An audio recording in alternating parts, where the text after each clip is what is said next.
Ahora iniciamos nuestro primer panel del día llamado Contratación Transparente, Infraestructura Sostenible. ¿Cómo lograr que la contratación sea fuente de soluciones y no de problemas? En él nos acompañarán como panelistas la doctora María Lorena Cuellar Cruz, exsecretaria general, Fondo de Adaptación, exprocuradora delegada. Juan José Oyuela Soler, exdirector de Invías. Carlos Castañeda Crespo, exfiscal delegado ante la Corte Suprema de Justicia. Sandra Verano Henao, directora académica Universidad Externado de Colombia. Y como moderador tenemos a Edmer Tobar Martínez, periodista. Le damos la bienvenida a este panel. Los invitamos a que se acerquen, por favor.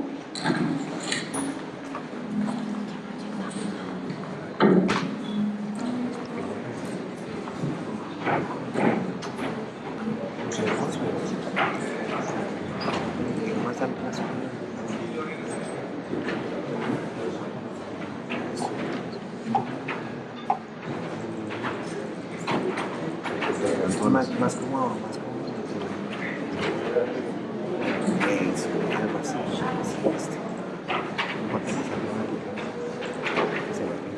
Sí.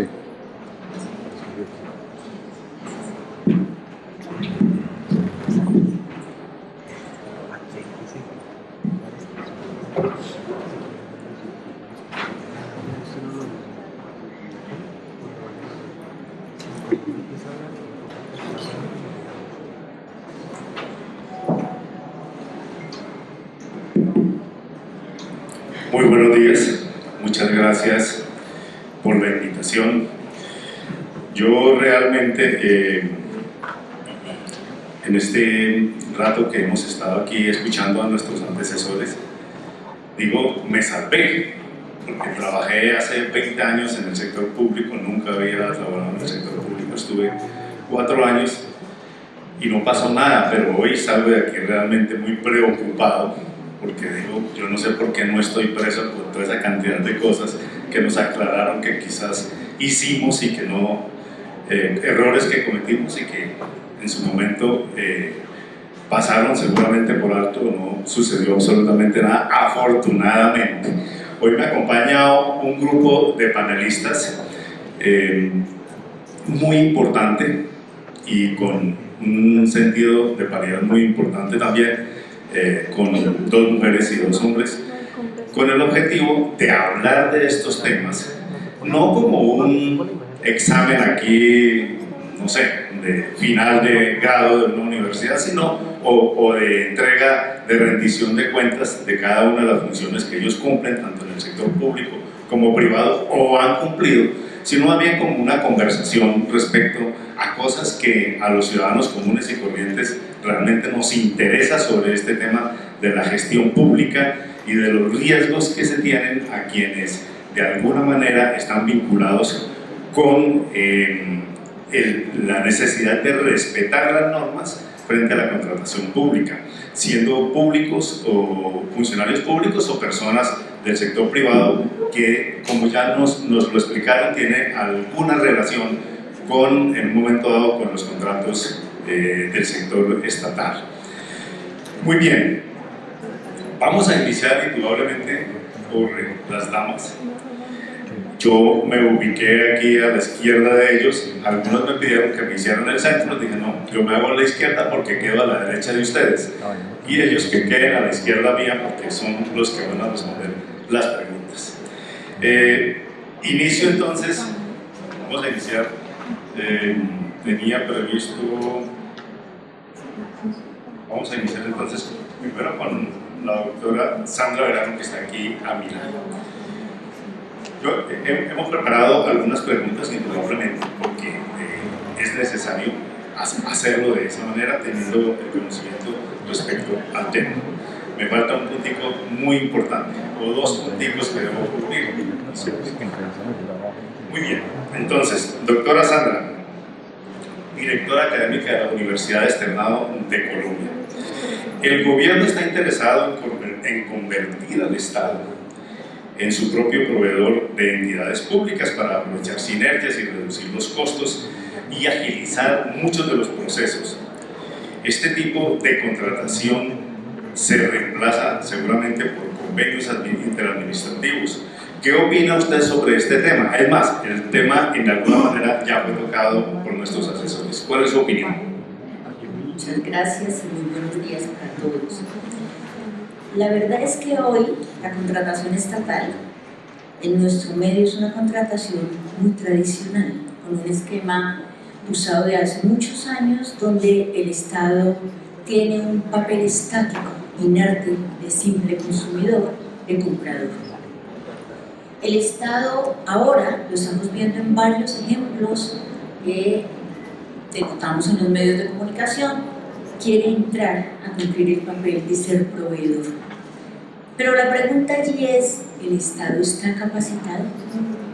¿Tiene realmente esa habilidad real para entrar a competir con el sector privado?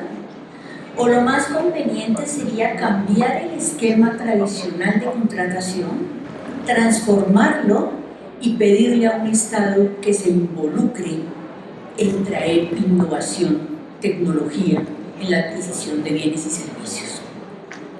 Es el primer consumidor,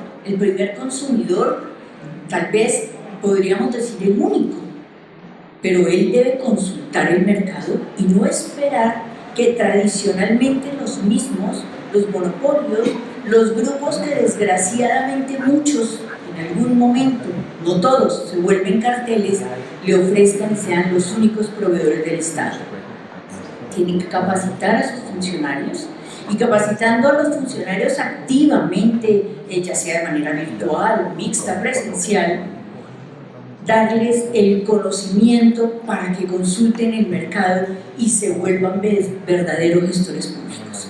No pasivamente abrir y cerrar procesos de selección sin saber exactamente qué es lo que estamos requiriendo.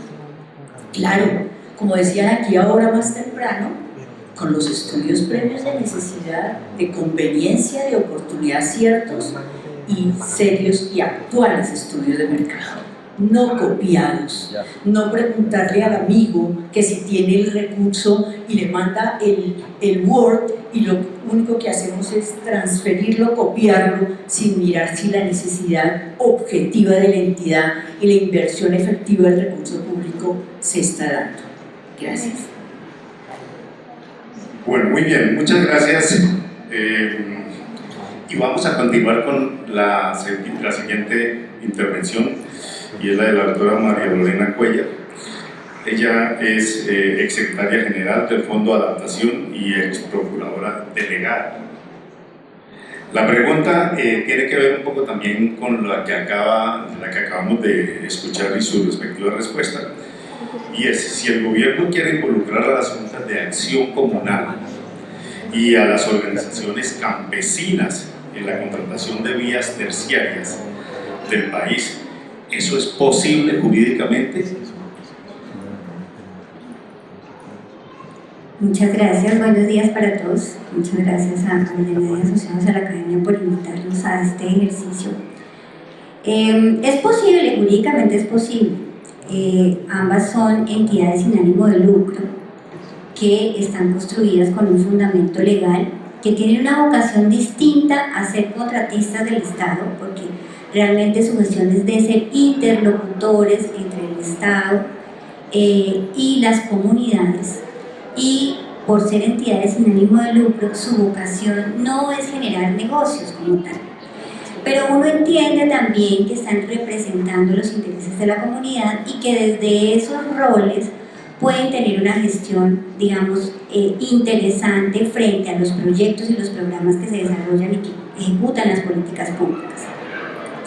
Cuando yo inicié este tema, estaban de moda las cooperativas y hacíamos interadministrativos con cooperativas en las que tenía participación el Estado.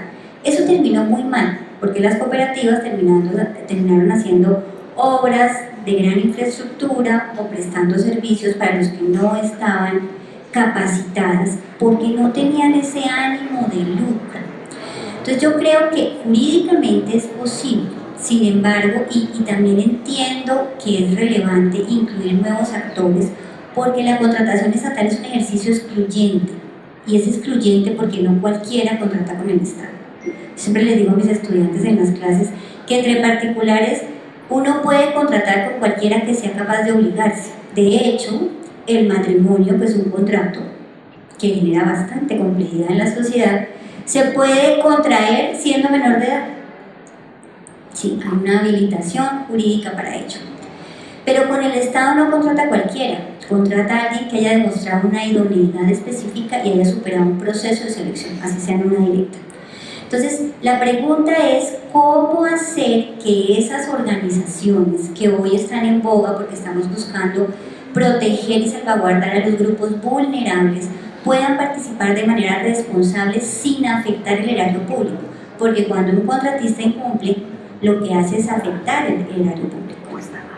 Hay que volver a contratar, se perdió tiempo, se perdieron recursos y se genera toda una gestión administrativa y judicial para recoger esos recursos. Se mueve la Contraloría, se mueve la Procuraduría, se mueve la Fiscalía, y lo que no se mueve es la economía. Entonces hay que capacitarlos. Creo que nosotros estamos acostumbrados, los colombianos, y un poco por eso es la histeria legislativa de la que hablaba Sandrita, a que todo lo resolvemos con leyes. Podemos ser muy inclusivos sin haber sacado la 2069 o el decreto 142, que es el que está en boga en este momento, para llamar a esos grupos vulnerables e incluirlos como actores de las compras públicas. El tema es, las cámaras de comercio ya desplegaron todas las actividades que les están dando allí en esas normas para capacitar a esas organizaciones. ¿Podrán hacer vías terciarias? Yo les digo, ser contratista con el Estado, y ahí diciendo un poco con Sandrita, yo creo que los anticipos se hacen precisamente porque hay que hacer un esfuerzo muy grande para ser contratista del Estado. Porque nosotros pagamos como Estado financiando, nosotros nunca pagamos antes, digamos, en lo general pagamos después, hay que pagar un costo de financiación y hay que declarar lo que es y pagar todos los impuestos, todas las estampillas, porque este es el país de los reinados y las estampillas. Entonces eso implica un costo de gestión muy alto. Entonces están en capacidad ellos técnica, legal y financieramente, sobre todo financieramente. El gran fracaso de los interadministrativos, de los convenios, es que se comprometen a hacer esfuerzos que no son capaces de soportar económicamente.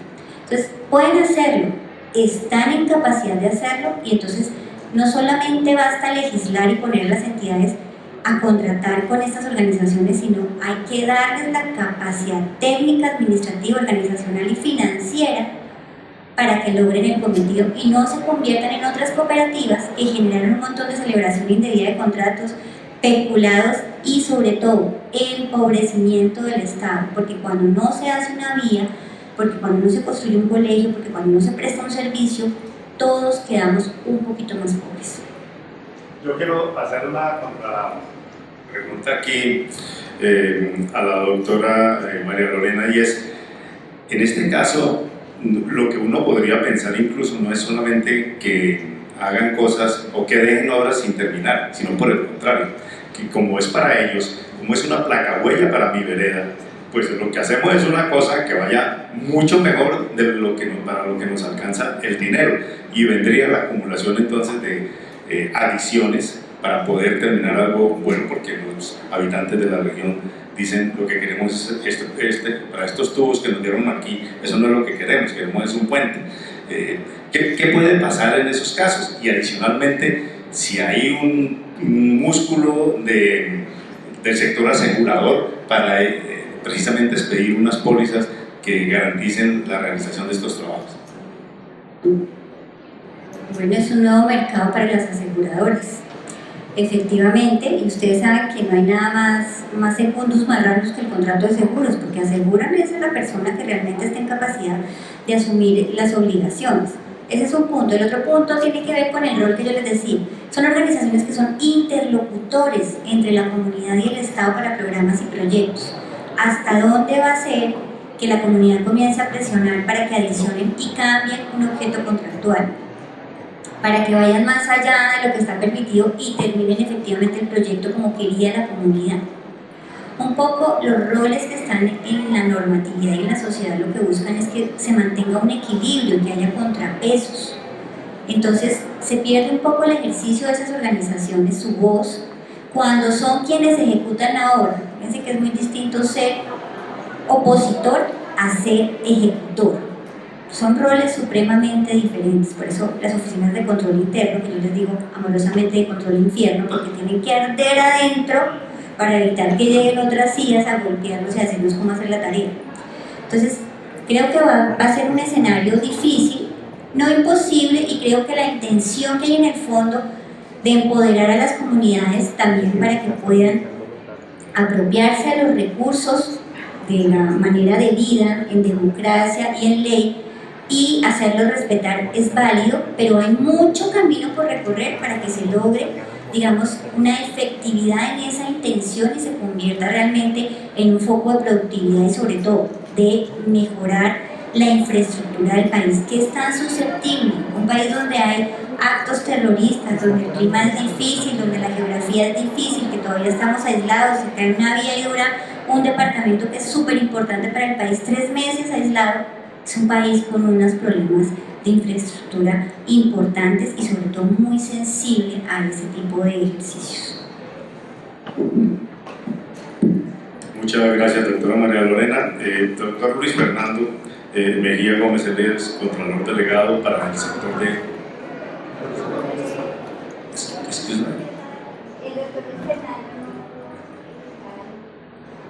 Ok, perfecto. Doctor Carlos Fernando, entonces, la pregunta en este caso es la publicación del plan de compras de las entidades del Estado en el sistema electrónico de la contratación pública, SECO, ¿ha servido para agilizar los procesos y hacerlos mucho más transparentes? ¿O eso es necesario hacerle alguna modificación? Bueno, primero que todo, buenos días, doctora Sandra y a todos los presentes, muchas gracias por la invitación. Mi nombre es Carlos Eduardo Castañeda, lo que es que el doctor Fernando no pudo venir y aquí yo estoy reemplazando. Esto es una pregunta que tiene varias aristas y lo quiero explicar de la siguiente manera.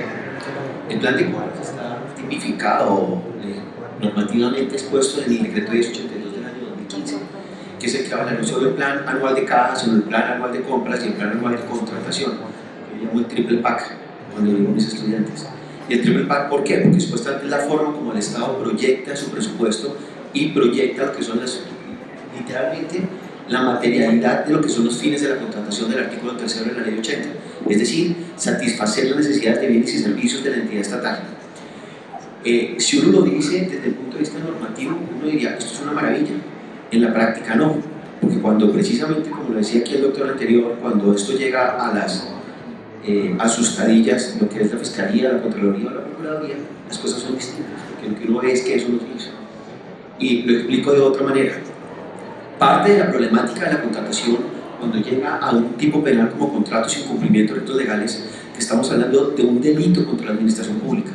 Los delitos contra la administración pública están tipificados en el título 15 del libro segundo del Código Penal, y particularmente el capítulo 4 del título 15 habla de lo que es la celebración indebida de contratos. Tiene 4 delitos, que es violación del régimen de inhabilidades, interés indebido, contratos sin cumplimiento y acuerdos restrictivos a la competencia, artículos 408, 9, 10 y 10A del Código Penal. Entonces, cuando uno mira un delito como el delito contratos sin cumplimiento de retos legales, que está en el artículo 410 del Código Penal, es lo que en materia penal se denomina una norma blanca. La norma no tipifica la conducta, es decir, remite a otra normatividad. Y ahí viene lo de este país, que es gravísima. Es gravísima, ¿por qué? Porque el artículo 410 dice: el servidor público que tramite, celebre o liquide un contrato sin el lleno de requisitos. Esto es lo que penalmente se conoce como una conducta pluriofensiva, porque se da en 3 momentos distintos y lo remite a los requisitos. Cuando uno mira la ley 80, en ningún contrato habla de requisitos. La ley 80 en el artículo 32 habla de 5 contratos, pero la realidad es que en la ley 80 los contratos son innominados. Entonces, si uno va a hacer un contrato de prestación de servicios, de obra, de consultoría, de fiducia, o el contrato es innominado, porque el nomen juris del contrato no lo da el título, sino lo da el objeto. Entonces, ahí es donde uno dice: realmente esto se hizo a través de un plan anual de caja, un plan anual de cuentas, un plan anual de compras, o simplemente fue lo que fue la idea momentánea del servidor de turno para sacar lo que, así como se hace con la esfera legislativa, se hace en materia contractual. Es decir, el afán del momento. En muchos de los casos, pues obviamente no hay planeación. Entonces, cuando yo traigo esta presentación desde el punto de vista normativo y desde el punto de vista jurídico-penal de la problemática, en ninguna parte están establecidos los requisitos. Y aquí quisiera hacer una pequeña claridad, porque esto es algo en lo cual yo vengo insistiendo desde hace mucho tiempo en muchos foros académicos que me han invitado y que lo hago hoy en día en la academia, en la universidad, tanto en maestría como en especialización. El delito de contrato sin cumplimiento es un delito doloso, es decir, se requiere que el agente o el administrador público actúe con conocimiento y voluntad de lo que quiere hacer. Y resulta que en la práctica, cuando vimos aquí el video antes de la presentación de este panel, de desconsolada, la persona, la servidora pública que dura 4 años, una hoja de vida incólume y literalmente comete un error y después se ve inmersa como si fuera la peor delincuente, es lo que en la realidad pasa. ¿Cuál es lo que en realidad pasa? Que la persona realmente, ¿dónde estuvo el dolor? Una persona tenía que cumplir un requisito administrativo dentro de un proceso contractual, llámese obra pública, suministro, concesión, etc. No lo hace, porque estuvo mal asesorado por su director jurídico, asesor externo, etc. Y todos terminan cursos en lo que la Fiscalía denomina una empresa criminal y automáticamente le introducen el dolor.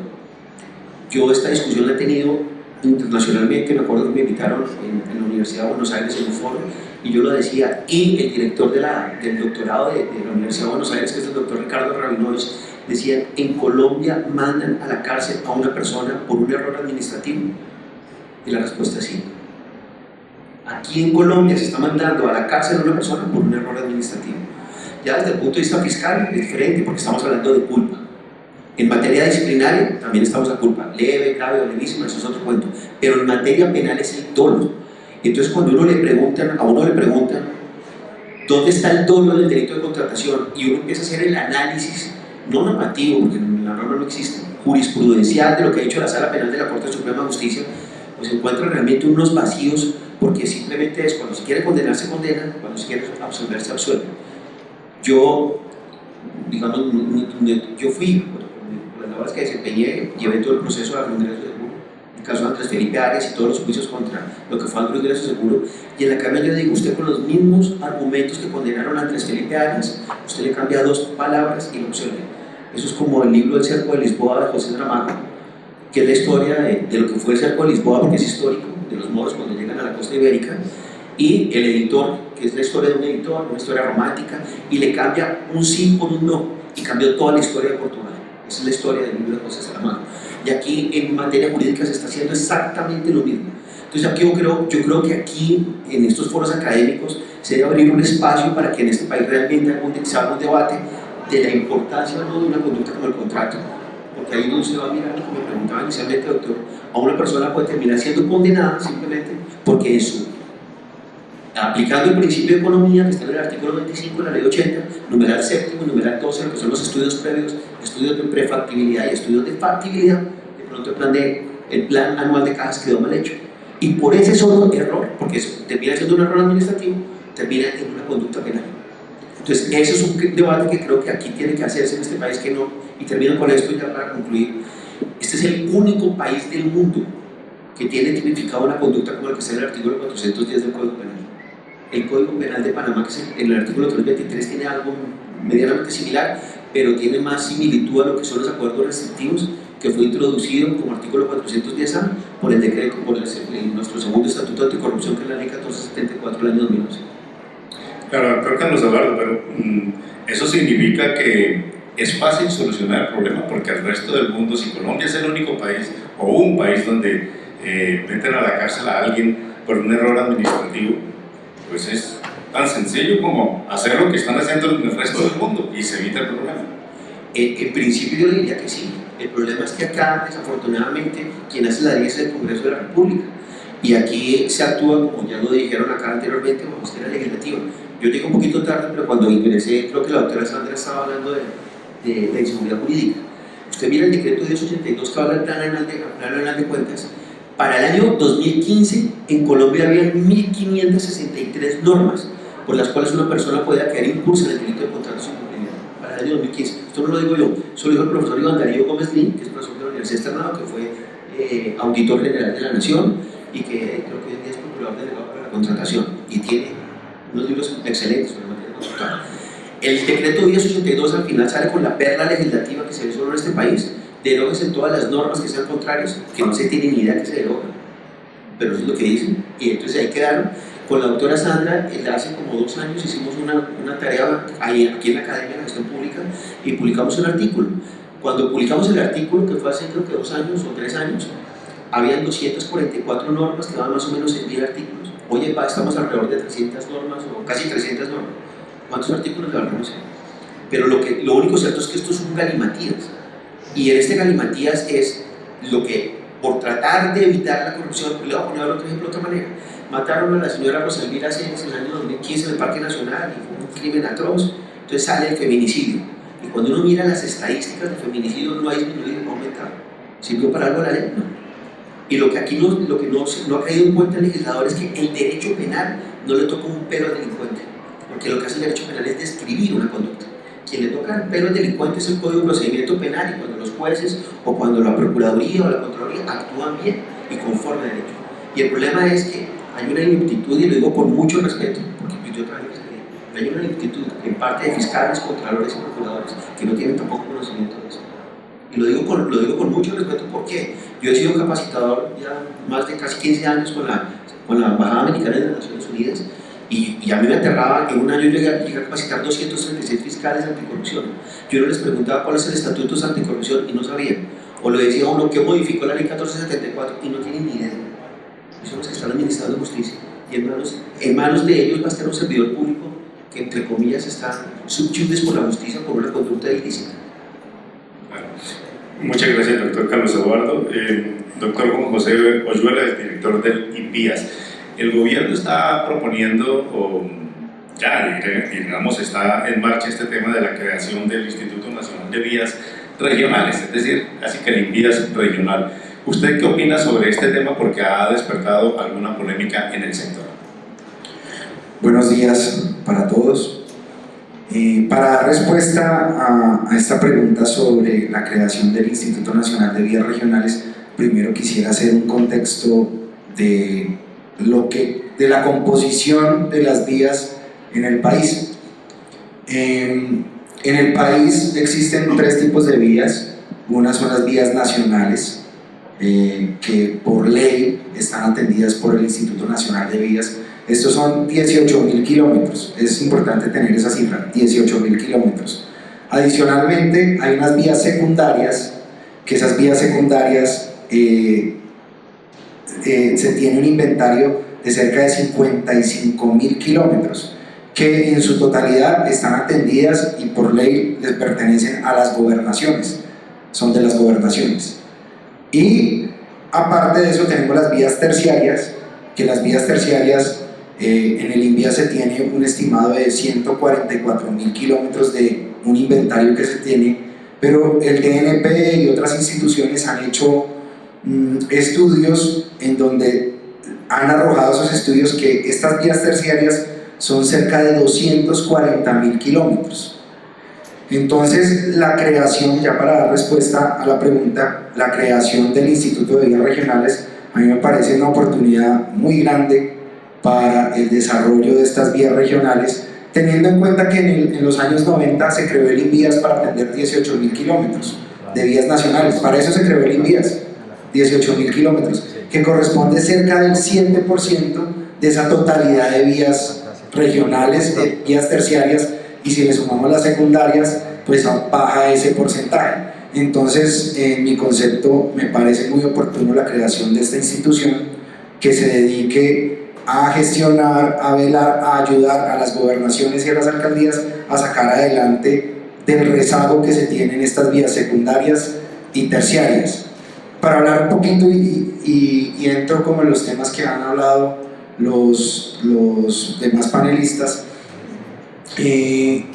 ¿cómo se tiene pensado la ejecución de estas vías terciarias y con qué mecanismos? Actualmente pues se habló de las juntas de acción comunal. En el INVIAS, desde el año 2021, con la ley 2166, se permitió la contratación de juntas de acción comunal. Desde ese momento, desde el año 2021, pues venían convenios con juntas de acción comunal en ejecución, y también por una experiencia anteriormente de estar en el INVIAS. Yo estuve en Findeter como vicepresidente técnico. Ahí ejecutamos con juntas de acción comunal y con comunidades indígenas agremiadas en juntas de acción comunal proyectos de infraestructura vial, proyectos de infraestructuras educativas, no grandes, sino proyectos sencillos. En ese momento fueron cerca de 49 proyectos, y en la ejecución de los 49 proyectos, que en un comienzo, pues inicialmente en ese rol como vicepresidente tuve dudas, al final el resultado fue que una de las 49 falló, las demás se ejecutaron correctamente. Eso es un porcentaje inferior al 3%, digamos, de esta muestra. Ahorita lo que se quiere es potencializar esa ejecución de algunas actividades, no digo que todas, con las juntas de acción comunal. Y como lo estamos haciendo ahorita desde el INVIAS, posteriormente eso va a migrar al Instituto de Vías Regionales, pues muchas de las juntas de acción comunal y las comunidades ayudaron a puntualizar y hacernos ver las deficiencias en estas vías, teniendo en cuenta que no son vías del Instituto Nacional de Vías, sino son vías a cargo de municipios, de departamentos, y en muchas ocasiones los municipios ni siquiera tienen su inventario real de las vías, y es la comunidad la que la transita día a día, pues que sabe, vean, en tal punto es cuando llueve, se vuelve un punto crítico. Y creemos, así fue el proceso, la comunidad, y creo que ahí pueden hacer una alcantarilla. Eso fue lo que decía la comunidad, pero posteriormente llegaron los técnicos del instituto a hacer visitas e identificaron, listo, la solución puede ser una alcantarilla, no sé, puede costar 30 millones de pesos. Se hace el análisis al interior del instituto con los técnicos y dice, bueno, eso sí lo puede hacer una junta de acción comunal. Pero hemos tenido casos en donde no, la solución es hacer un pontón, y hemos tomado la decisión de decir, no, eso no lo puede hacer la junta de acción comunal, eso requiere otro tipo de intervención y de sacar procesos de licitación ya en donde participan las pequeñas y medianas empresas de ingeniería. Es en esas etapas, y así se pretende que actúe el Instituto Nacional de Vías Regionales. Entonces, pues con eso hago un contexto para enfocar la respuesta, que mi concepto es oportuno y es una oportunidad de mejorar y de que una institución se dedique a pensar en cómo avanzar en esta cantidad de vías que es en volumen, es la mayor parte de vías de nuestra red de carreteras nacionales. Claro, pero doctor, algunas personas de los que estamos aquí presentes y de los que están afuera y que han participado en este debate, de pronto se han preguntado, ¿y no era más fácil simplemente adicionar unas funciones, gestiones del Instituto Nacional de Vías para que también se entienda con las vías regionales? Actualmente en el INVIAS existe una subdirección de vías regionales, es un grupo que en su momento se creó esa subdirección cuando se suprimió el antiguo Caminos Vecinales, teniendo en cuenta y comparando mi concepto que el INVIAS se creó para 18.000 kilómetros de vías y esta entidad se va a crear para más de 200, casi 300.000 kilómetros de vías, que es cerca del 5% del volumen de vías para el cual en su momento en los años 90 se creó el INVIAS. Yo considero que sí, y allá en su momento van a tener un grupo de directivos y de personas pues, que retomarán el trabajo que tenga el instituto y se va a potencializar con lo comunal, con las comunidades, pero también con la ingeniería, porque en este momento y con la responsabilidad que nos toca como funcionarios públicos sabemos qué tipos de obra pueden hacer las comunidades y qué tipos de obra no pueden hacer, que se requiere de ingeniería. Esto de contratar a las comunidades en los convenios que estamos actualmente haciendo y están en ejecución son valores, no sobrepasan los 250 millones de pesos, son obras puntuales muy sencillas, y esto es por una recomendación del BID y del Banco Mundial, porque esto ya se ha implementado en otros países, en donde se convoca a las comunidades para hacer algunas obras. Esto no quiere decir que vayamos a dejar de lado a las empresas, a la ingeniería, a las pymes que pueden desarrollar obras en las regiones. Hablando, ya, pues esto ya es como para otra charla, pero sí tenemos que revisar todo el tema de la ingeniería de las pymes y las MIPYMES o de las empresas con respecto al pliego tipo. Nosotros y en la ejecución de vías nacionales en donde todo es licitación pública, entonces en el INVIA sacamos un proceso de 10.000 millones de pesos con el pliego tipo, que me parece un avance muy importante, que en su momento estuve director de contratación en el INVIAS y se logró imponer el pliego tipo. Lo teníamos en el INVIAS como pliego tipo, pero no era una exigencia. Hoy es una exigencia en todas las entidades. Hoy en un proceso de 10.000 millones de pesos se nos presentan 100 proponentes. 100 proponentes.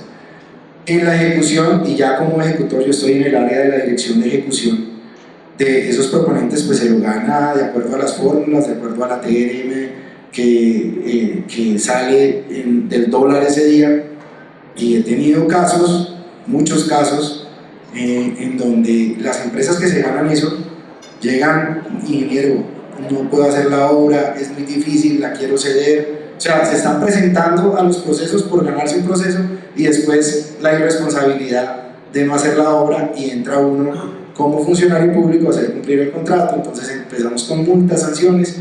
Entonces hay que pegar una repensada de eso, porque de esas 100 empresas que se presentan a hacer esas obras, 15, 20 la pueden hacer, que uno sabe la pueden hacer. Los demás, y he tenido casos, gente llorando: venga, no puedo meterme, me metí yo, ¿y para qué se presentan? Entonces es un tema de revisar en la ejecución ya de obras, no con comunidades, porque no llega, sino también en la ingeniería. Adelante, doctor Carlos Eduardo. Gracias. Yo quisiera complementar lo que acaba de decir el doctor en lo siguiente. Cuando uno mira los fenómenos de corrupción que están pasando en este país, esto es lo que yo he denominado contratar para no cumplir. Es decir, cuando el contratista se presenta de una manera alterna al proceso licitatorio, al proceso contractual, es adjudicado el contrato y se sabe que no va a cumplir con el contrato. Y aquí ejemplos sobre uno que es conocido por todos aquí, Cartillos mediante con los programas de alimentación escolar, los famosos PAES. No ha habido el primer contratista en este país que haya cumplido el 100% de un contrato. Y el contratista suscribe el contrato a sabiendas que no lo va a cumplir. Y ejemplos, uno puede encontrar que el departamento de Santander, 82 municipios. En 82 municipios el contratista se compromete que en los 82 municipios, en 240 entidades escolares, tiene que entregar a las 10 de la mañana un componente nutricional a 1.000 y pico de niños. No lo va a hacer, y sin embargo suscribe el contrato. Y eso lo sabe también la entidad estatal, de alguna u otra manera, y sin embargo le adjudica el contrato. Eso es un ejemplo para complementar lo que decía el doctor. Claro, seguramente lo adjudica porque, digamos, en el proceso es el que se ¿no? Pero no sabemos cómo está eso por dentro, esa empresa. Ese es el problema, Doctora Sandra Verano,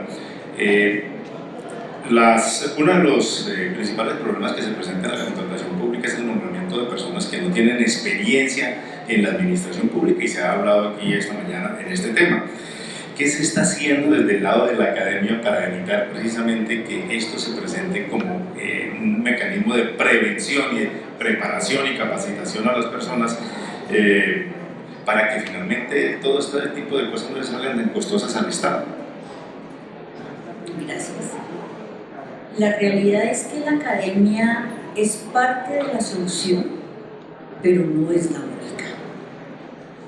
Es importantísimo capacitar a la gente, pero ustedes verán que hay mucha gente capacitada con imposibilidad de llegar a esas posiciones directivas y ejecutivas de gestión contractual.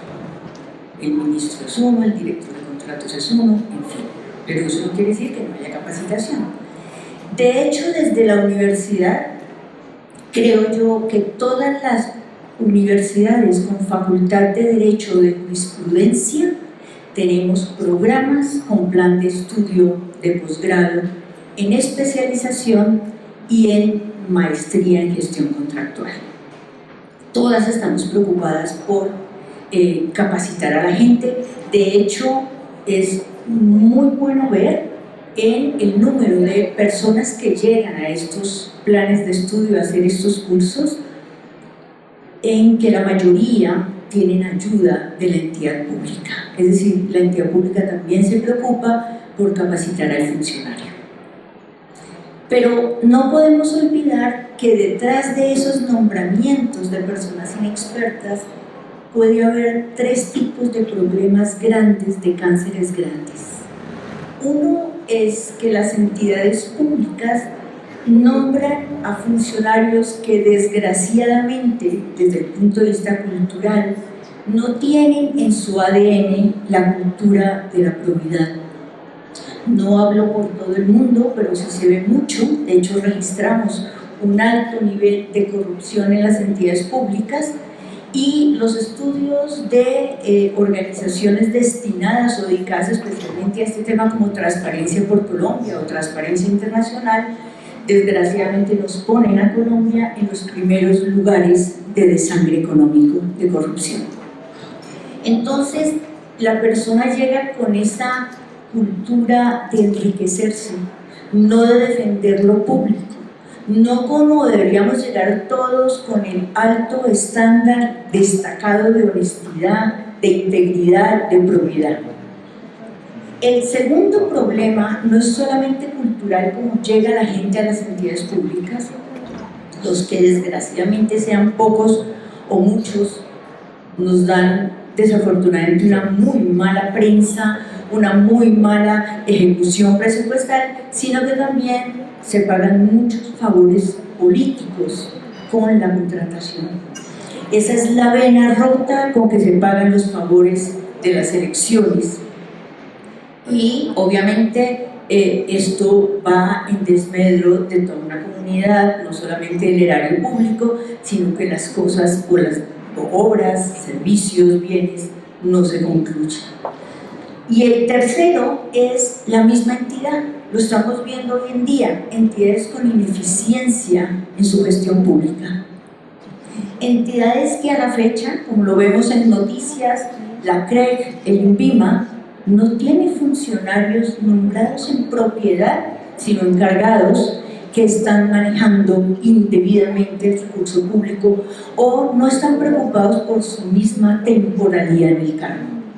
Entonces, si no hacemos algo mayor, cultural, de capacitación al funcionario, de decirle al funcionario, inculcarle culturalmente que él es un gestor contractual, que él tiene que defender lo público, que los estándares, lo que es de todos, hay que tener buena inversión del recurso público, que lo que tenemos que evitar es el riesgo social. La gente está esperando que el fin último de un contrato sea satisfacer una necesidad. Entonces tenemos que abarcar, como decían acá, muchos riesgos antes de empezar a contratar. El riesgo social, no hacer contratos que después vayan a generar esta tristeza en la misma comunidad o la preocupación de la comunidad. Fíjense, Hidroituango, ¿quién dice que no es infraestructura sostenible y maravillosa para todos? Pero ¿quién pensó en la angustia que iba a producir en una comunidad que decía, el día que hagan la primera prueba nos tenemos que ir de ahí para que la puedan hacer tranquilos? Se involucró la comunidad, la consultaron, ese es un alto riesgo social.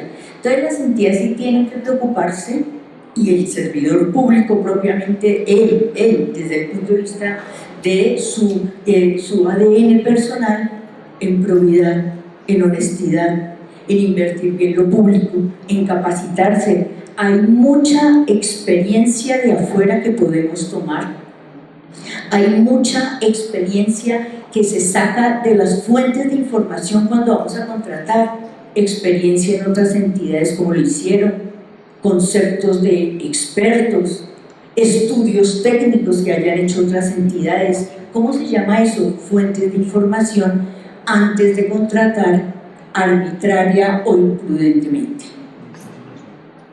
Doctora Sandra, ¿y qué decir de la actualización de las personas? Porque cada vez hay cambios, nuevas normas en temas de contratación, decretos o cosas que se requieren precisamente en el tema de la actualización de esa capacitación, porque puede ser muy capacitado hace 2 o 3 años, pero si eso ha cambiado, ¿quién tiene esa responsabilidad?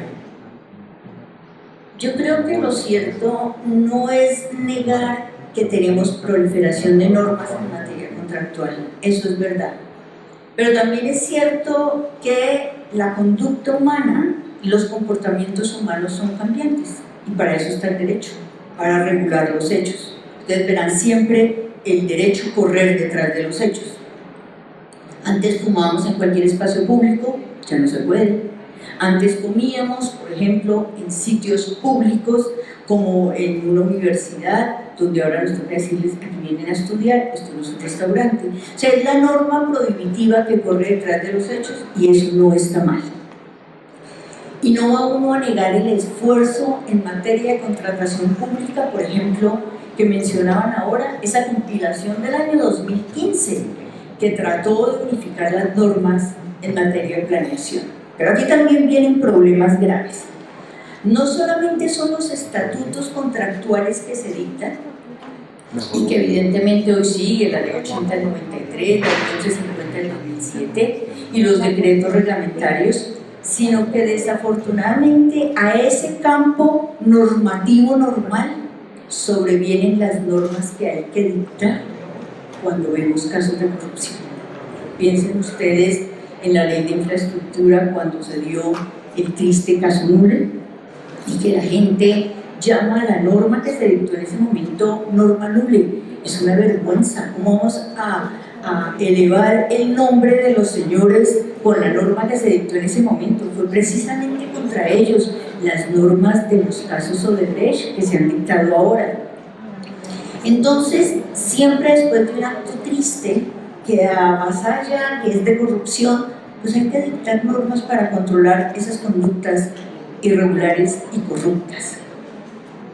¿Qué pasa entonces en ese momento? Que eso forma parte de que se dicten una cantidad de manuales, guías de transparencia, de buenas prácticas, de probidad, pero toca hacerlo.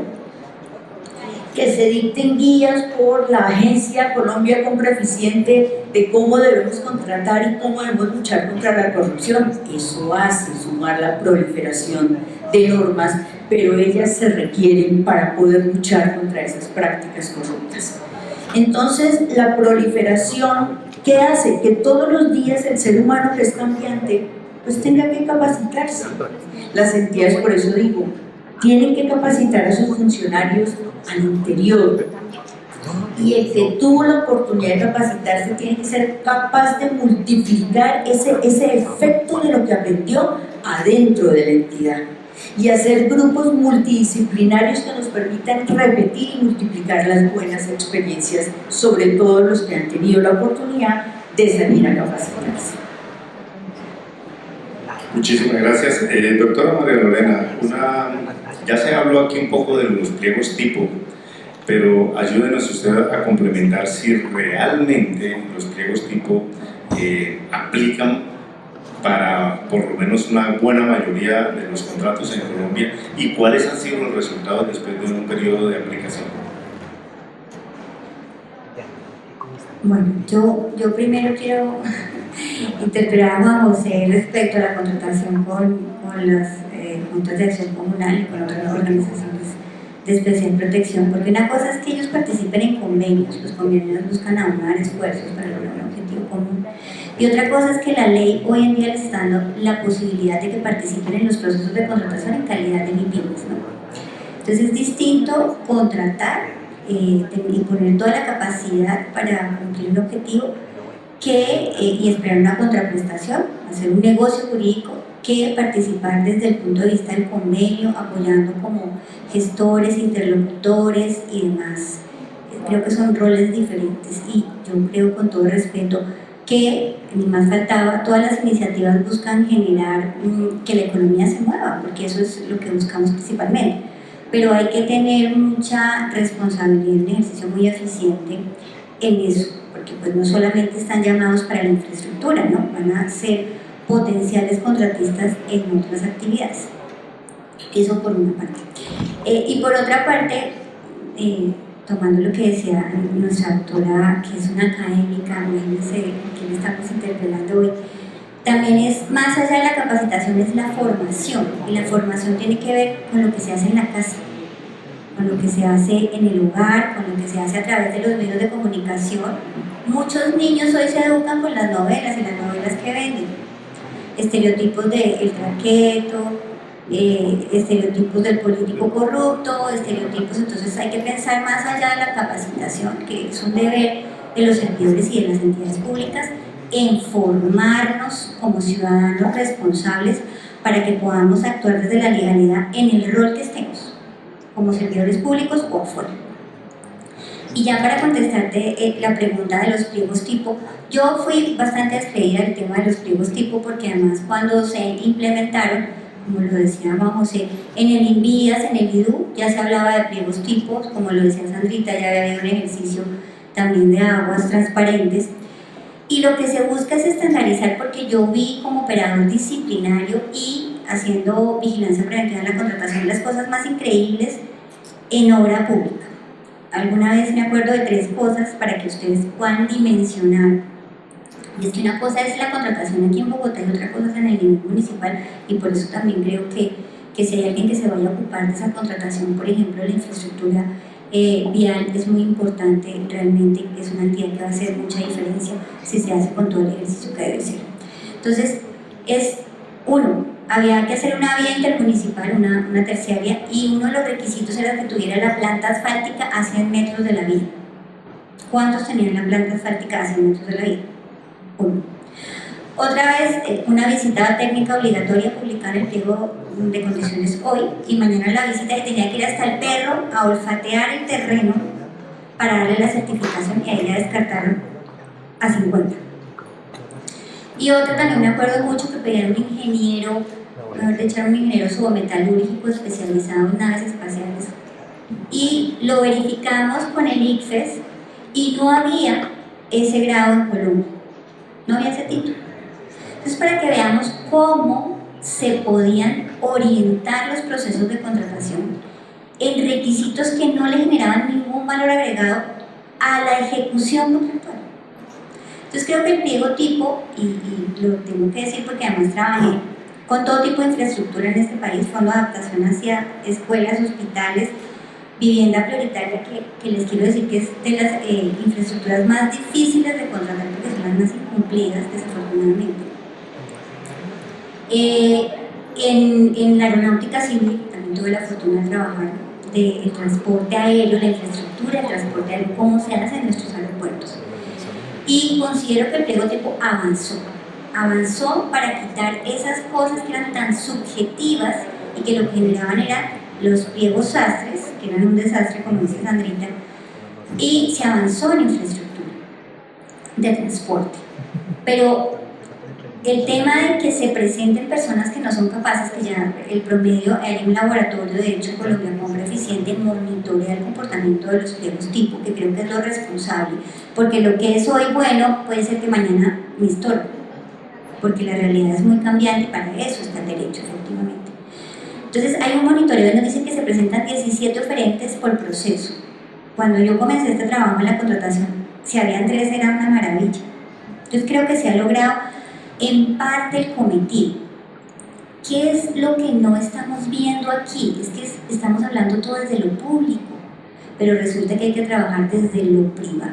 Y aquí hay un llamado a la Cámara de Infraestructura y a todas las agremiaciones.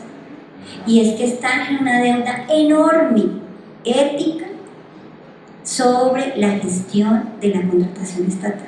Porque uno de servidor público vive arrodillado, lo he sido secretaria general, como digo yo, desordenadora del gasto, porque uno sobrevive el ejercicio de ejecutar a tiempo, respetando el principio de anualidad, todas las normas públicas, contestando el agulito de la W y a los entes de control. Y es un ejercicio muy duro, de verdad que hay que ponerse la capa. Pero la capa no es para ser superiores, sino para protegerse. Todo lo que toca sortear en ese ejercicio. Por eso es admirable la tarea, sobre todo de quienes lo hacen de manera honesta y comprometida. Así terminen como en nuestro caso investigado. Yo tuve una investigación penal, lo digo sin ningún agüero, porque a eso estamos sometidos los servidores públicos. Gracias a Dios siempre prevalece la justicia y la verdad. Entonces, el tema es que los gremios deben trabajar en el fortalecimiento ético y responsable de sus agremiados, porque la Cámara tuvo muchísimo rol en la elaboración de los pliegos tipo. Eso fue unas mesas de trabajo larguísimas en las que tuve la fortuna de participar, pero hay que trabajar también en el monitoreo. Desde antes de los pliegos tipos la gente son excelentes oferentes y pésimos contratistas, esa es la verdad, y uno lo ve en proyectos inmensos. Tenemos un puente que está así, yo conocí un hospital en Neiva que le habían hecho todo menos el cableado estructurado y el sistema de aire acondicionado. Entonces, pues imagínense operar en Neiva en sala de cirugía a 40 grados. Entonces, estamos haciendo el ejercicio, el pliego tipo ha servido, creo que ha logrado disminuir esa subjetividad que había, pero se queda corto frente a la práctica comercial. Y es que lo que no hemos entendido es que la oferta y la demanda es lo que mejor asegura el funcionamiento de cualquier sistema de contratación.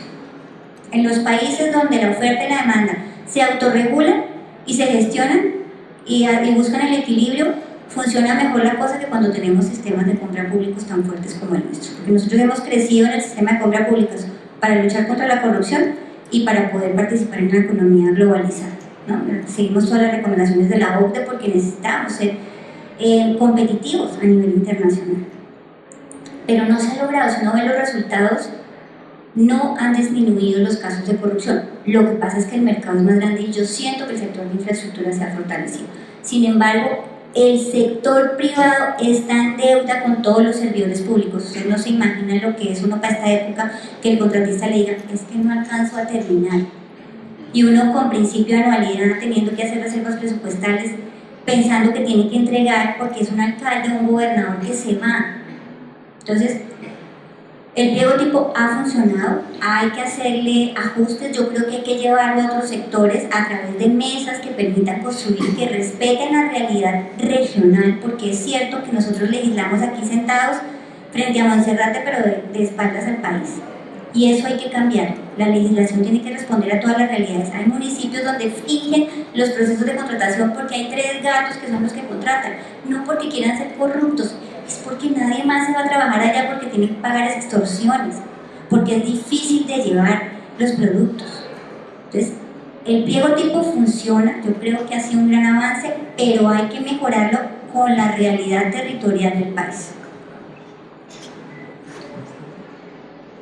Muy bien, muchas gracias, doctora María Lorena. Doctor Carlos Eduardo, entrando en el tema de los contratistas, ellos tienen una queja pues, muy reconocida a nivel nacional y es el tema relacionado con las consultas públicas, consultas ciudadanas, que eso les ha generado toda clase de problemas y más cuando el gobierno a veces no contribuye a tratar de hacer un manejo mucho más llevadero de estas consultas con el objetivo de lograr finalmente unas aprobaciones con algunos compromisos seguramente de tipo ambiental. ¿Cómo solucionar o salir de esta situación? Porque a veces encontramos que hay grandes proyectos, no solamente de infraestructura como tal, sino también del sector energético y de muchos otros en los que esto tiene al país prácticamente congeladas en muchas obras que terminan siendo, a final de cuentas, elefantes blancos porque terminan periodos, la obra se atrasa, muchas cosas de esto. ¿Qué opina usted sobre esto? Pues indudablemente este es un tema que, digamos, yo lo defino, una cosa es el deber ser y otra el ser. Lo que busca el contrato es el deber ser, es decir, satisfacer necesidades y bienes y servicios de la entidad estatal que siempre son en pro y en beneficio del interés general. Eso lo dice la ley 80, lo dice el artículo 1 de la Constitución Política. Y todo contrato busca eso, el interés general. Desafortunadamente aquí es lo que yo denomino los vicios del legislador. Por querer hacer más se termina haciendo menos. Aquí se crearon las consultas o se establecieron, no recuerdo en este momento cuál fue la norma de todas estas que están vigentes, 1000 y pico que están en la Contratación Estatal, que creó las consultas, y hoy en día se volvió un fortín político para ciertas comunidades, es decir, es un instrumento por medio del cual los opositores de turnos se le paran de frente al ejecutor que está en ese momento, ya sea alcalde municipal, gobernador, etc., o como sucede aquí en Bogotá, hasta los ediles manejando aquí recursos públicos. Y aquí en ciertas partes los ediles para hacer contratación tienen que hacer consultas, aquí en Bogotá. Entonces, a mi manera de ver, creo que es un mecanismo que no aporta mucho al progreso de la infraestructura y al proceso de un desarrollo contractual. Creo que se deberían buscar otras alternativas distintas, es decir, si bien es importante tener a la comunidad presente para la elaboración o no del proyecto, creo que esto se debe suplir de otra manera, como es hacer unos verdaderos estudios de necesidad, unos verdaderos estudios de prefactibilidad y unos verdaderos estudios de factibilidad, porque ahí uno va a recoger precisamente qué es lo que está pasando. En el momento que se hace el estudio, debe estar inversa la consulta, no esperar que llegue el contratista a ver si la va a realizar, porque automáticamente genera un retraso o una parálisis de la obra. En cambio, si está en cabeza de la entidad estatal, desde el inicio que se hace el estudio de prefactibilidad, ya es porque hay una consulta previa a las comunidades, sea cual sea, en magnitudes indígenas, etcétera, o menos favorecidas, como muchas veces pasa, y que las comunidades, ¿qué es lo que está pasando? Que están sujetas al líder de turno, es decir, si es un líder sindical, si es el líder gremial, si es el líder del barrio, de acción comunal, que lo único que busca es un beneficio, en muchos casos particular y no general. Uno ve, por ejemplo, de lo que ha sucedido en el Valle del Cauca. En el Valle del Cauca, la infraestructura vial está parada precisamente porque las comunidades con las similitudes no han dejado hacer las obras. Y detrás hay dos personas, no son más, dos líderes sociales que han buscado de una manera casi flotera el día, y es más, se presentaron a elecciones y no les alcanzaron los votos, pero lo único que buscaban era protagonismo a ellos. Entonces, ¿quién es el que en este momento sale perjudicado? La comunidad, por unos fines protervos de un líder social, no es más. Entonces, eso es un mecanismo que, vuelvo y repito, la finalidad, entre comillas, era plausible y era válida, pero en la práctica se volvió, digamos, una piedra en el zapato. Claro.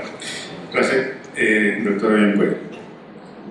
Y quería complementar con eso que el legislador sí se dio cuenta de cuáles eran los problemas, por ejemplo, en el tema de infraestructura. Pensó en la red de servicios públicos, pensó que otra enfermedad era el tema de prediales, que otra compra de predios, y advirtió el tema de las consultas previas. Y todas las otras enfermedades que están en la ley de infraestructura tienen normas. La única que no ha podido, porque es perversa, que ha pasado miles de veces, creo que ya iría para la cuarta vez en el Congreso, es la de consultas previas, que detrás, obviamente, no sé cómo pudiéramos hablar así, pero hay intereses oscuros que guían a una comunidad muchas veces inocente e ignorante detrás de unos fines netamente personales. Entonces es un tema bastante difícil que tiene toda la razón, tenemos que buscar un mecanismo distinto que no sea hablar con estos, no sé si llamarlos así, pero sí son hechiceros de comunidad. Yo quisiera complementar eso. Si uno habla de aquí al caso Quintana, obviamente no podemos decir nombres, pero si uno dijera acá, aquí hay congresistas, senadores y representantes de la Cámara, hay líderes sociales, líderes de transporte, que tienen unos intereses económicos, y que en la medida que esto siga funcionando como sigue funcionando, pues ellos nos favorecidos. Claro. Para no salir del tema. No, y complemento, es un tema muy difícil. ¿Cuánto vale gestionar una consulta previa? ¿Cuánto vale reunir a las comunidades? O sea, yo estuve de director encargado de mayo a julio, digamos, 3 meses. Entonces estamos estructurando el dragado de profundización de Buenaventura. Ya hay unos estudios previos, pues que lo requiere, parte de la comunidad lo exige, lo requiere para la competitividad del país, a mayor profundidad de acceso de buques, pues llegan buques o barcos más grandes. Es un tema necesario para el país, está en el Plan Nacional de Desarrollo, entonces se está estructurando. ¿Y qué hace falta? Ya están los estudios, hace falta la licencia ambiental, pero un requisito de la licencia ambiental es la consulta previa. Entonces yo digo, vamos a sacarlo. Convocar a las comunidades, nomás se van cerca de 500 millones, o sea, cifras así, 500 millones, 1.000 millones, por la logística de las comunidades para convocarlas a un punto, para que puedan, pues, decir sus necesidades. No digo que sea, sé que hay necesidades y hay deudas históricas, pero ¿cuánto cuesta nomás esa convocatoria? Esto es para un proyecto y así pasa para varios.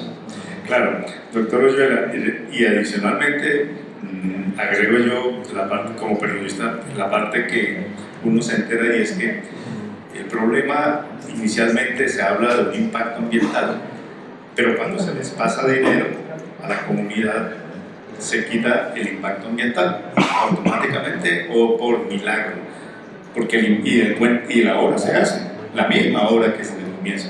Y finalmente con la plática, entonces lo que ellos necesitaban era otra cosa y no un impacto ambiental, lo que estaban atacando. Pero bueno, voy entonces terminando la segunda ronda de preguntas, doctor Oyuela, y es que también tiene que ver con el tema de los contratistas, y es cierta ahora la premisa, que ahora nos lleva muchos años, en que en las obras públicas los contratistas tienen más abogados que ingenieros o que técnicos trabajando en sus proyectos.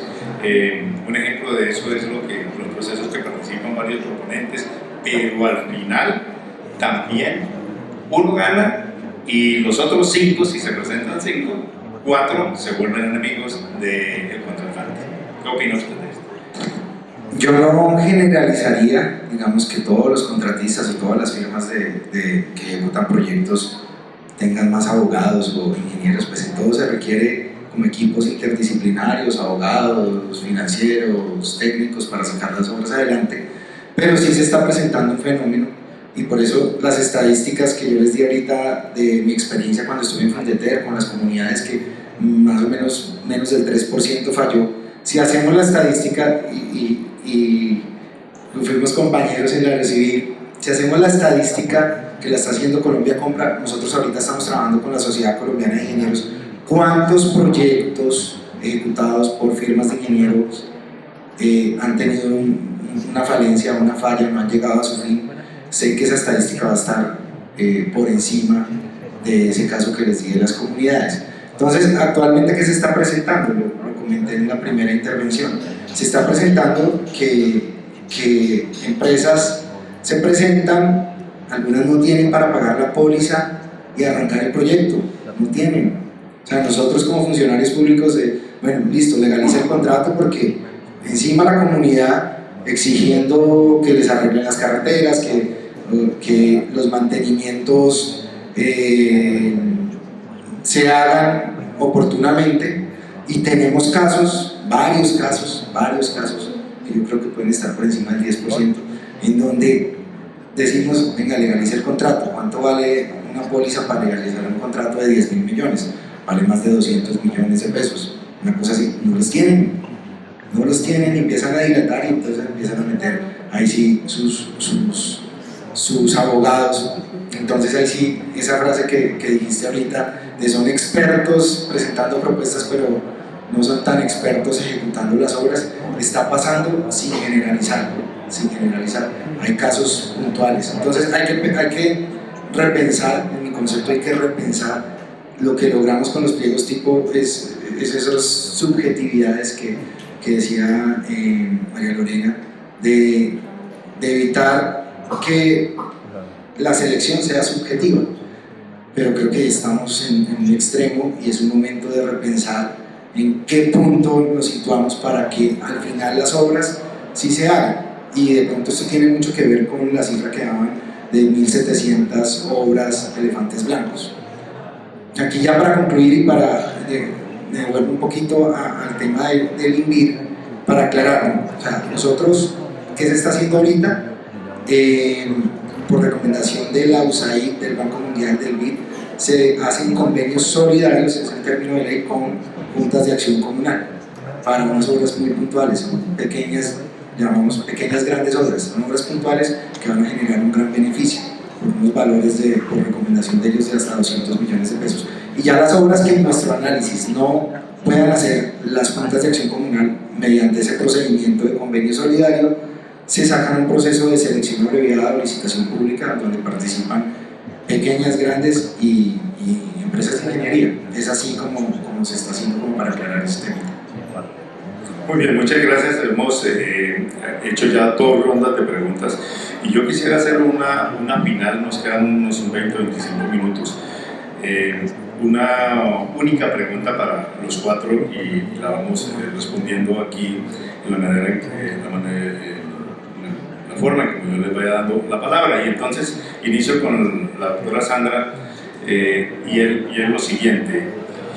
Entendiendo la sostenibilidad, que es uno de los ejes principales de este evento, que este Congreso Nacional de Gestión Pública, la sostenibilidad de la infraestructura es muy importante, pero como que se vuelve algo como muy etéreo y sabiendo uno que la sostenibilidad pues está amparada en prácticamente tres. Es un trípode en el sentido de que una cosa es realmente atender una necesidad como tal, otra tiene un impacto ambiental y finalmente un impacto económico, porque nadie trabaja y un proyecto no es sostenible si no tiene unos ingresos positivos para quien lo ejecuta.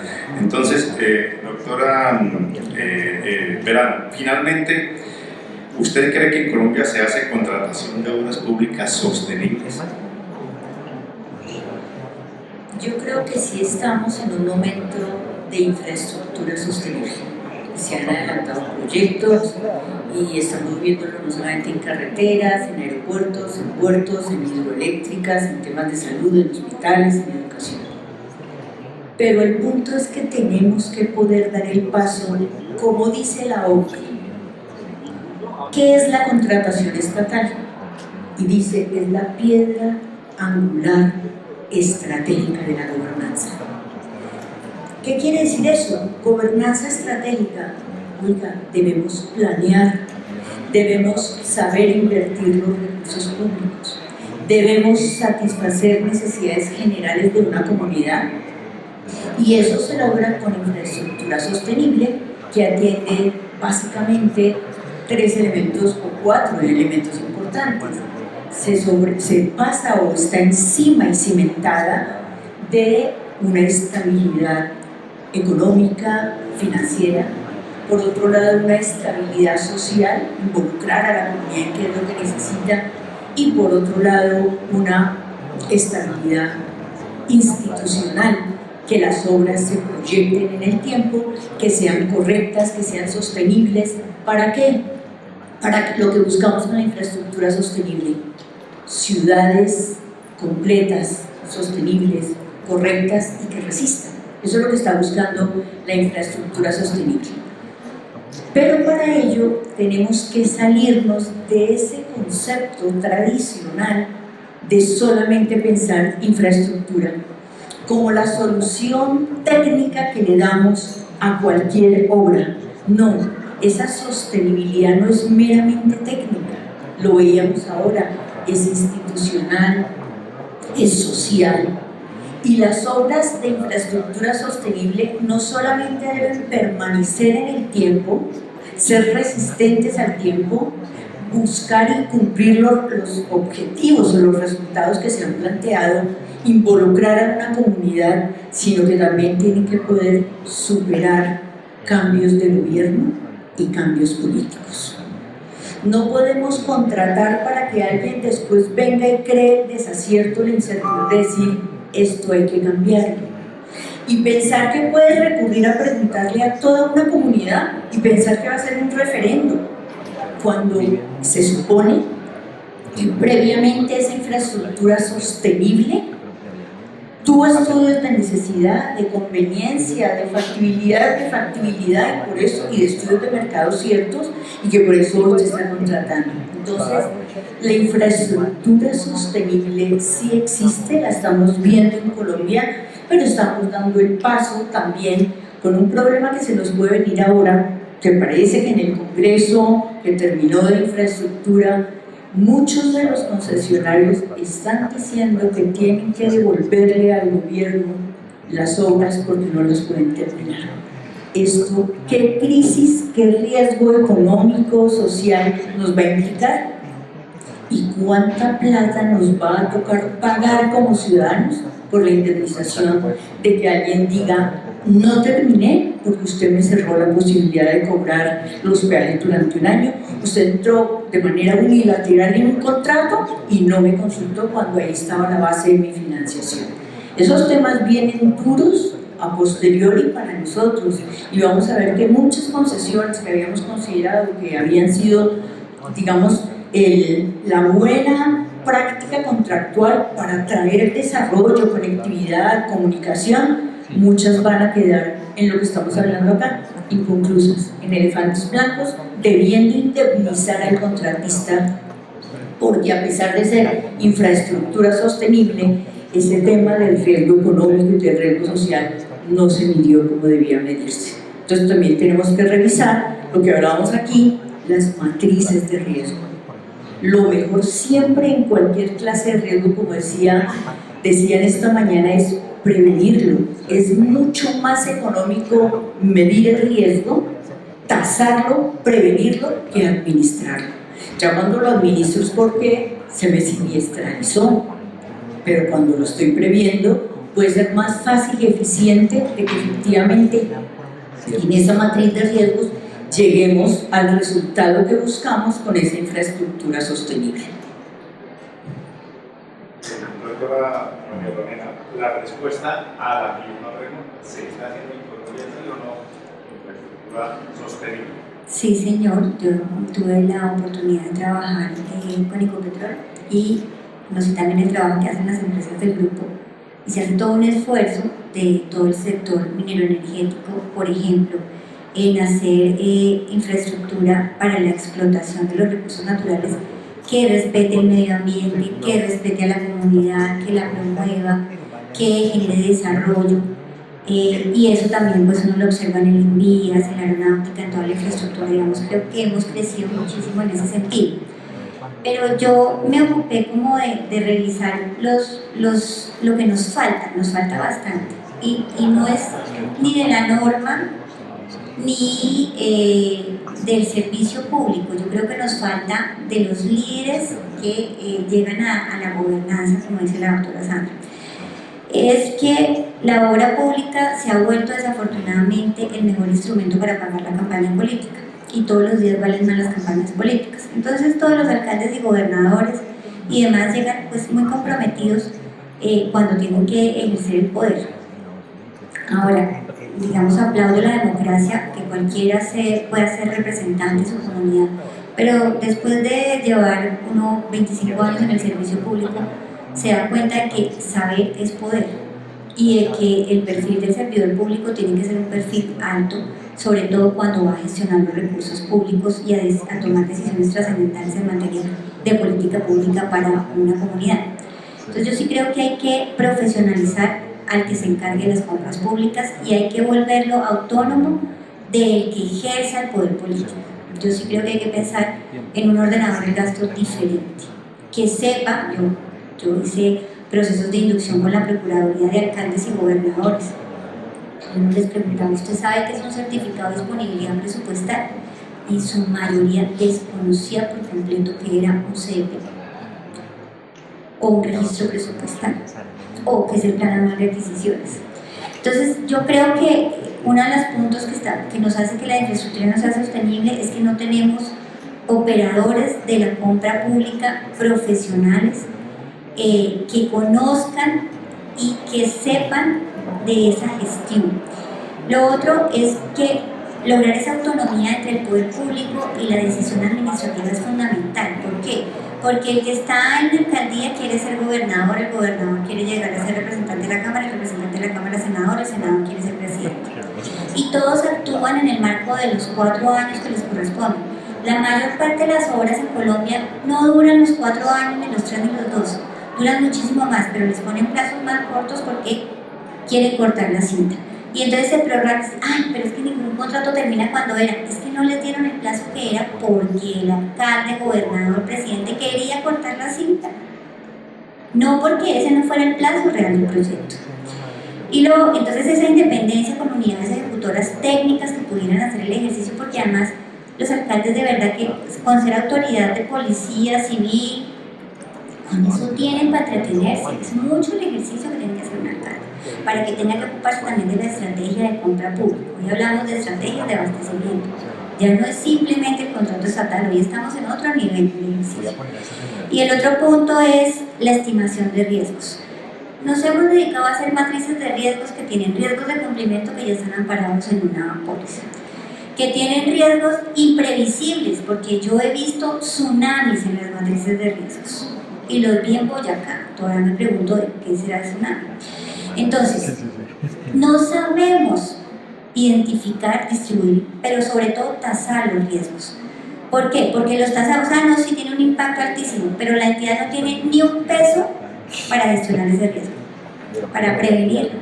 Y el contratista tampoco, presentan la oferta y no tienen ni idea de cuando les están diciendo que le trasladan el riesgo de orden público, oigan, ese es uno de los riesgos que más afecta a la infraestructura de este país. No podemos seguir tapándonos los ojos.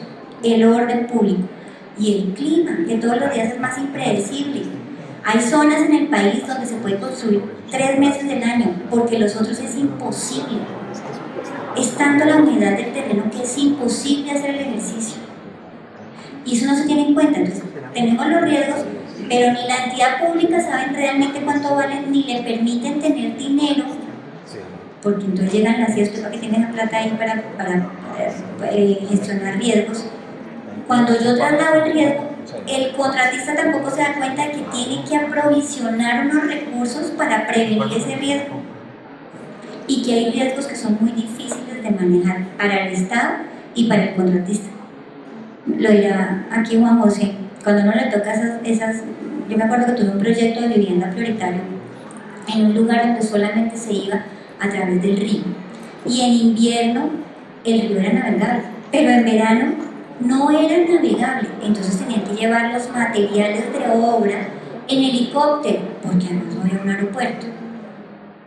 Y le trasladaron ese riesgo al contratista. El contratista, ni la entidad entendía lo que implicaba ese riesgo, ni el contratista. Entonces, estamos haciendo ejercicios inocuos de riesgos, porque los riesgos implican recursos. Ni la entidad ni el contratista están haciendo el ejercicio financiero que corresponde para volver esos riesgos recursos para realmente gestionarlos, administrarlos. Entonces, la respuesta es sí, hemos avanzado, pero nos falta mucho. Y lo que falta tiene que ver con el administrador público, con el gestor de la compra pública, para que no tenga que hacer ejercicios políticos a través de las obras de infraestructura. Gracias. Yo no soy tan optimista como la doctora María Lorena. Yo creo que, sí, como dijo la doctora María Lorena al final, han hecho algunas cosas y creo que en eso estoy de acuerdo, pero creo que no falta muchísimo, falta casi todo. Les voy a decir por qué. Parte del desarrollo de un país es la infraestructura. Cuando uno mira la historia de Estados Unidos es hoy lo que hizo un día, porque en el siglo XVIII hizo el ferrocarril y conectó la costa este con la costa oeste. Y ese fue el principal motor del desarrollo de Estados Unidos. Cuando uno mira aquí Colombia y un comerciante tenga que pagar por un kilo de carga de 300 y 500 dólares de Buenaventura a Bogotá, y cuando ese mismo kilo de carga vale 250 dólares de Buenaventura a Tokio, y está recorriendo medio mundo y aquí está pagando el doble o el triple. Eso es ilógico. Cuando uno mira proyectos acá, como el que pasó aquí en Bogotá y está pasando además en este momento, el proceso de Transmilenio, cuando se creó el sistema integrado de transporte por el alcalde Peñalosa, estaba proyectado para que en el año 2015 Bogotá tuviera 330 kilómetros de Transmilenio. Hoy en día tiene 110. Y hubo 3 administraciones que hicieron 1 kilómetro de Transmilenio: la de Samuel Moreno, la de Petro y la de Lucho Garzón, porque eran opositores políticos por ser de otro partido. Cuando uno mira otras políticas públicas, precisamente que aquí no se hacen, o sea, ¿por qué pongo yo estos ejemplos? Pero lo que quiero traer a colación es que hay unos avances desde el punto de vista normativo y estructural de algunas entidades, en las cuales ellos han tenido la previsión de que cuando se hace la proyección del contrato, desde el punto de vista ambiental, desde el punto de vista ecológico, desde el punto de vista de infraestructura, se están creando. Pero lo que no se ve, y es la problemática de este país, y es lo que termina en cualquiera de las guías cuando llegan a la fiscalía, es que una obra tiene una proyección de durabilidad y de vetustez que no se cumple por parte del contratista, por los malos materiales que se utilizan, o porque son de menor calidad, porque la obra, si tiene que ser una autopista, tiene que tener tantos centímetros de granito, tanto de asfalto, tanto de material impermeable, etc. Y el interventor no se dio cuenta y en cada cosito se robaron de 20 centímetros, y estamos hablando de 100 kilómetros. Lo que se ha robado el contratista es una millonada y pasa de acá. Y entonces cuando uno mira la vetustez de una obra, pasó aquí en Transmilenio, cuando se hizo las primeras baldosas se partieron como una oblea, porque no se tuvieron en cuenta precisamente esos pequeños detalles de impermeabilidad, precisamente. Y lo que tiene un término de durabilidad de 15 años, a los 3-4 años El 90% de las losas de la autopista de la calle 80 la rompieron, como de la Caracas. Entonces, cuando uno mira la proyección de infraestructura, sí se resuelve momentáneamente para el administrador o ejecutor presupuestal del turno, pero lo está pensando precisamente el futuro del país. Un ejemplo de Bogotá, aquí hay dos alcaldes que han tenido visión de futuro.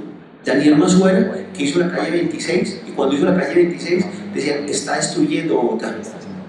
Que hizo los puentes de la 26, porque estaba, para la gente de Bogotá era más importante lo que se llamaba el Parque Cementerio, el Parque Centenario, que era del museo, ¿cómo se llama? Del Planetario, a la Biblioteca Nacional y hasta la Rebeca. Cuando hizo la autopista norte, se llamaba la autopista de los Libertadores, son 14 kilómetros desde Los Héroes hasta el Puente del Común, y dijeron, están destruyendo los humedales de Bogotá, y entre comillas, la autopista no tiene nada. Y las únicas obras con proyección de futuro. Entonces, cuando uno mira de infraestructura sostenible, eso es lo que se tiene que proyectar acá. Hoy en día se está haciendo medianamente por un metro. Ahí es donde uno tiene que decir, esto es infraestructura sostenible, no un contrato, porque simplemente se hizo un puente, y es más, con ciertos errores. Irónicamente, cuando uno mira la historia de la contratación, aquí Samuel Moreno, con todo lo cuestionado que salió, hizo el único contrato que se hizo en menor tiempo, con excelente calidad, y lo entregó por menos costo, que es el puente de la calle 115.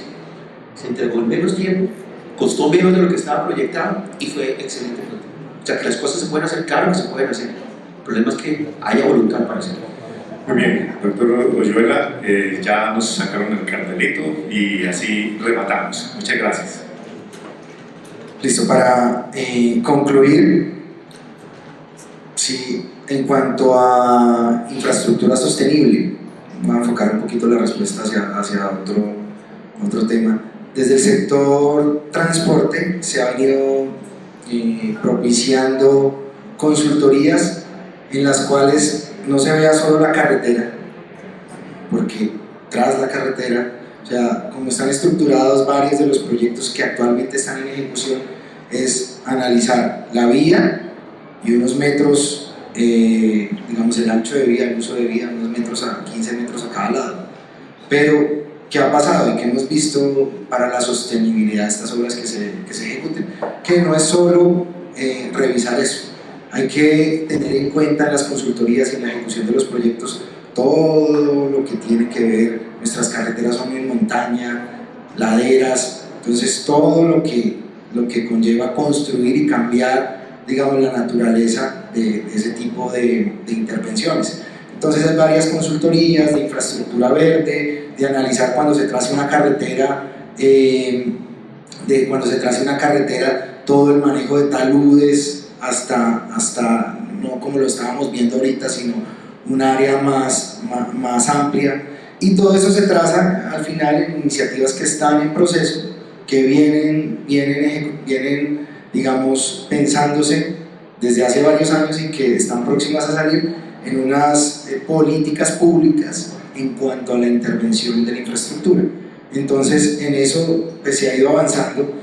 Y hablando un poquito de la reflexión que hacen de lo que cuesta mover un producto, X producto, de un centro de producción a un centro, digamos, a un puerto. Es muy importante y es lo que se está pensando ahorita con el tema férreo. Algo que nos hablaron en el Congreso de Infraestructura ahorita que terminó fue el sector transporte ahorita le está apostando a la ejecución del modo férreo, a reactivar ese sector y a construir, y eso no se va a ver en el corto plazo, sino eso se va a ver en el mediano plazo, de construir nuevas vías férreas y nuevas alternativas para ver productos. Entonces el ministro de Transporte hizo una reflexión y en su presentación nos comparó y dijo, vea, ¿contra quién se está enfrentando hoy el país? Dice, entonces sacó la comparación de México, Europa, Estados Unidos, y al ver las cifras de cuántos kilómetros tienen en su red de carreteras, eso, México, Estados Unidos, la Comunidad Europea, y la comparación de esos kilómetros con la longitud de vías férreas, pues nosotros estamos como en el 1% comparándonos con ellos. Son más competitivos, ¿por qué? Porque pues en una vía férrea va y no la detiene, o sea, tiene su logística y así se optimizan esos costos. Y allá es donde tenemos que llegar, unas iniciativas no pues de corto plazo sino de mediano plazo, en donde se enfoque a mejorar la competitividad del país y bajar los costos de transporte o los costos logísticos, en donde en el país son porcentualmente mucho más altos que en estos otros países, incluido México. Muy bien, muchísimas gracias. Hemos llegado, muchas gracias al final, muchas gracias a los panelistas y sobre todo a ustedes, a la audiencia, al auditorio que está delante de nosotros, a los que nos están escuchando conectados a través de manera digital. Ha sido un placer, ha habido un amplio gama de temas que hemos tratado y seguimos en estos próximos días, hoy y mañana, tratando de ampliar otros de los temas que hoy ya han quedado planteados aquí. Muchas gracias y que tengan un buen día.